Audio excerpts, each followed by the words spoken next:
Hey guys, today I'm trying out some new BetterPress plates from Spellbinders.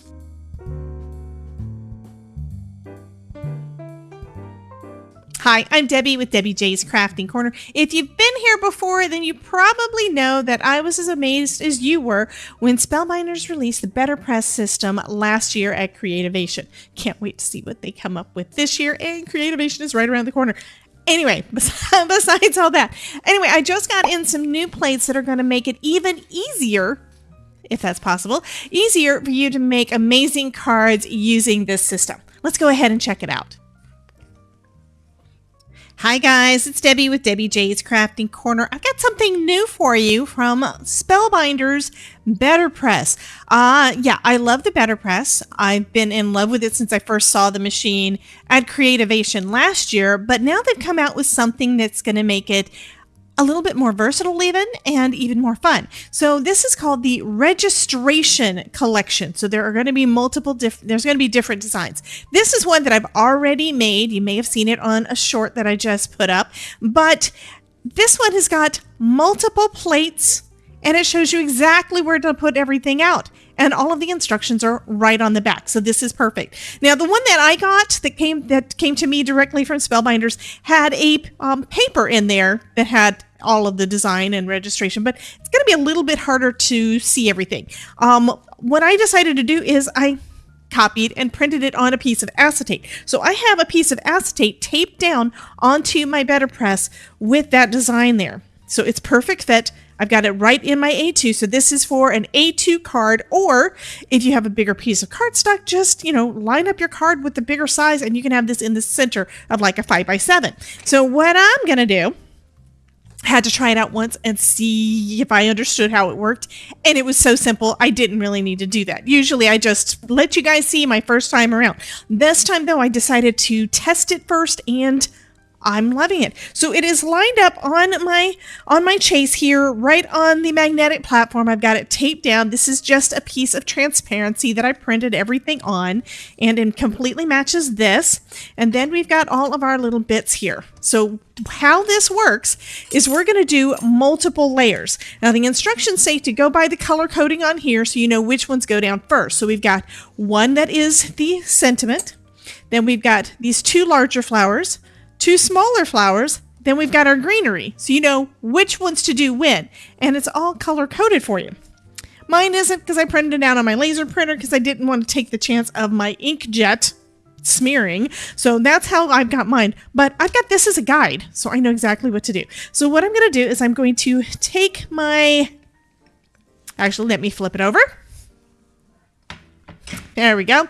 Take my thank you and line it right up with the thank you on the plate right there. And then we ink that up. I've got my BetterPress inks off to the side. For this first one, I used hydrangea. So let's go with, I think I want to go with, okay, we'll kind of reverse it. I'm going to go with strawberry. That's that red color here. So I'm going to go with strawberry. I just put my ink down. I have noticed that with the acetate, don't know if it's really the acetate or if it's the magnet, but mine do sometimes shift around. So I'm going to be very careful to not let it shift. And of course, I've got tweezers and different things that I can move it around if it does. So let's go ahead and add some ink down over the top of all of this.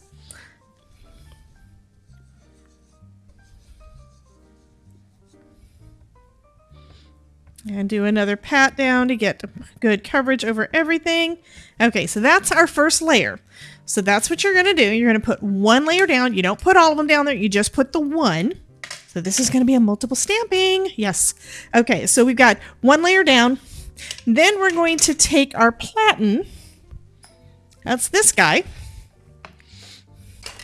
And we're going to take our paper that we're going to be doing this on and tape it down just like we normally do. Let me put something underneath it so you can see, lining it up with those tick marks that are on the page, right? So I'm just going to take some of my Best Ever Craft tape. The illustration showed doing top and bottom and sides, which I'm going to still do, but it was like little pieces. So I tried that, and I think I might have gotten a little bit of shifting on the first one. So I'm going to try doing it with a slightly larger, not too much larger because I don't want to get ink on it, but a slightly larger piece. And we're going to tape it at the top and the bottom, making sure those are all lined up, and the two sides. And one reason, I'm not sure, but the one reason I think you should do it on all fours is just to make sure that it doesn't shift on you while you're doing it.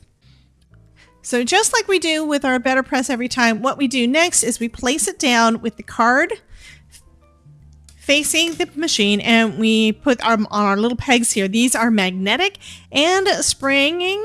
They are spring loaded, so we just put those down. And then we're going to run it through our die cutting machine. I'm using my Platinum 6. So I'm just going to crank that through. You do want to only crank it through once. You don't go forward and then back, because if you do, you could possibly get some shifting, and we don't want that, right? Okay, let's take a look and see how that first one did.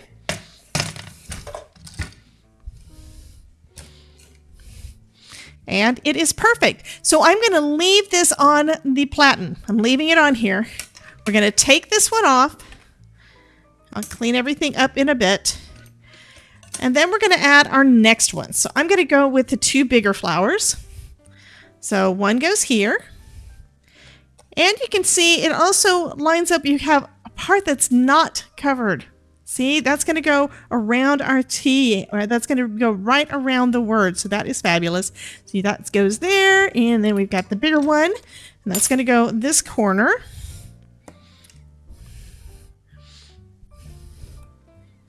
And then I'm going to pick another color. I think I'm going to go with, since I'm doing reverse, I'm going to do the hydrangea. So this is a real pretty blue. Again, I'm going to do the padding and just gently go over the top of it so I don't shift my plates, because I did have quite a bit of shifting the first time around because they're small, and if you put more pressure on them, they're gonna move. I mean, you know, magnets can only hold so much, and if they were any stronger, yeah, I'd have trouble getting things to go around. It did shift a little bit, so I will be moving it back anyhow. So we're going to do the pat, and I'm also kind of rubbing it over the top. It's a little harder to do the tap and twist that we normally do because these are smaller plates, but yeah, as long as you get the ink down on there, you should be good to go. Okay, now let me grab, you can use your tweezers, pokey tool, pencil, whatever you need to move it around. I'm going to move it just a little bit because it is just a slight bit off. And this is one of those times when my OCD-ness is probably a good thing, right? Okay. Got that perfectly lined up. So now we're going to put this back on there. And we're going to run it through again. And this kind of answers the question, although I will be testing it, kind of answers the question that I was sharing in my last video, because I didn't even think about this when I was talking about, do you guys have any ideas as to how to better do multiple colors when you have one plate? If you're able to keep the plate in place, then you should be able to do multiple colors by doing multiple stampings like this. Oh my goodness. Yes, I'm loving this. Okay, so I'm going to take these off, and we're going to do the same thing again. So we've got our sentiment, we've got our large flowers. Let's go with the smaller flowers. This one goes up here, and this one goes down here. And I think I'm going to put them in general area that I know that they're supposed to go in. And instead of going ahead and inking and putting them exactly perfect, I'm just going to go ahead and ink it up, and we're going to go with it. I think I want to go with, could go with wild berry like I did the other one, but I'm kind of thinking, I haven't done this azalea yet. So let's go with it. It's going to be kind of this a little bit of a warmer tone because it's going to have peachy instead of that pink that's kind of got, the wild berry in my mind has got a little bit of, I don't know, a little bit of blue. So this time we're going to put this down. This one is, again, Azalea. And this one was real pretty also. I used it on another card a couple of days ago.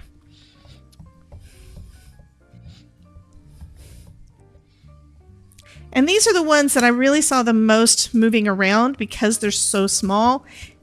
And that's just because I'm trying to get the ink down onto them, and I want to make sure I get enough ink on there. And when you do that, you sometimes put a little bit too much force on there. So let's go ahead and move it back into place. And the part where it's the most important to get it back in place is, of course, around the sentiment.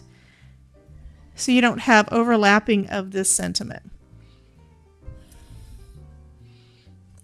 Okay, that looks good. We're going to do the same thing. Put this right back down on our platen and run it through our die cutting machine. Okay, let's take a look. Yeah, I'm making a big deal every time we take a look because, yeah, this is cool. So now we have our little flowers there, and like I said, it lines up perfect around our thank you. All right, now we're going to take these off, and all we've got left to do is the greenery. So this one goes over here, this one goes over here, and of course I'm going to be bringing out my new green leaf. And this one is very bold color. I do like that. I'm also noticing that when I'm using the BetterPress, even though I do get some ink down onto the chase, it's not transferring onto my paper. So it only pushes it down just enough to get the impression from the plates, not from what you get with a little bit of over inking that I'm doing. Okay, let's go ahead and move this one into place again. There we go. That one looks about perfect. This one's already pretty close.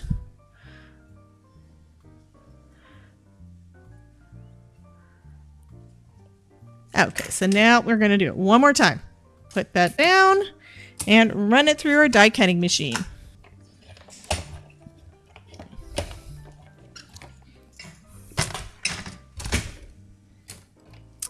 And there we go. Our panel is done. And now we can add this to a card. So I want to have, like I did on this one, I want to have a border that is seen.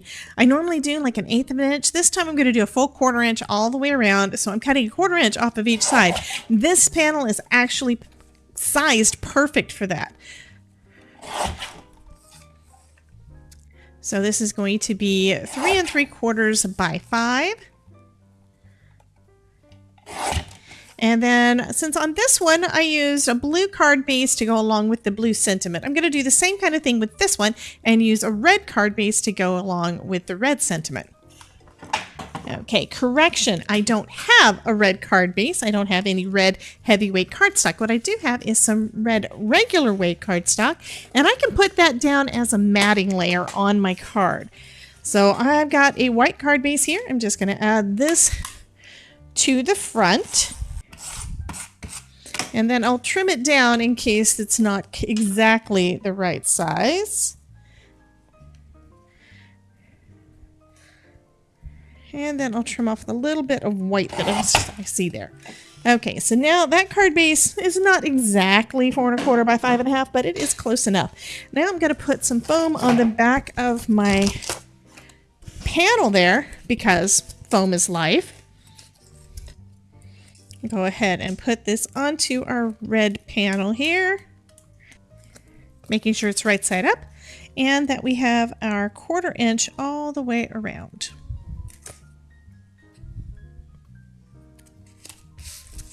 So that is pretty much it. I am going to add a little bit of embellishment to it. On my last card, I used some little dots that I actually made those from wax the last time that I was making my wax seals, and I kept those as extras. So what I'm going to use this time, I think, are some of my table scatter that I still have. It's starting to get a little low. This I've had in my stash for I think like 3 years. This is just some flat back heart-shaped sequins, and I got this from Target, so you never know where you're going to find your embellishments. So just add a few little bits here.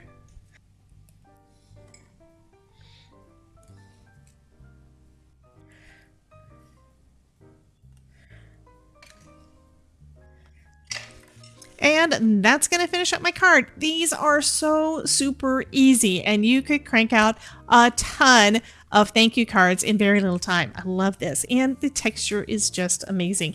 So I challenge you to give one of these a try and to share them with us in my Discord and Facebook groups. Both of those groups are totally free, and I have lots of encouraging crafters for you to share your projects with and to get inspiration from. We would love to get to know you and see the wonderful things that you create. In the meantime, if you like this video, please like, share, and subscribe so you always know when I post a new video or live stream. And if you'd like to see more about the BetterPress system, check out this video where I show the unboxing and first use of my new BetterPress system. See you in the next video. Bye, guys.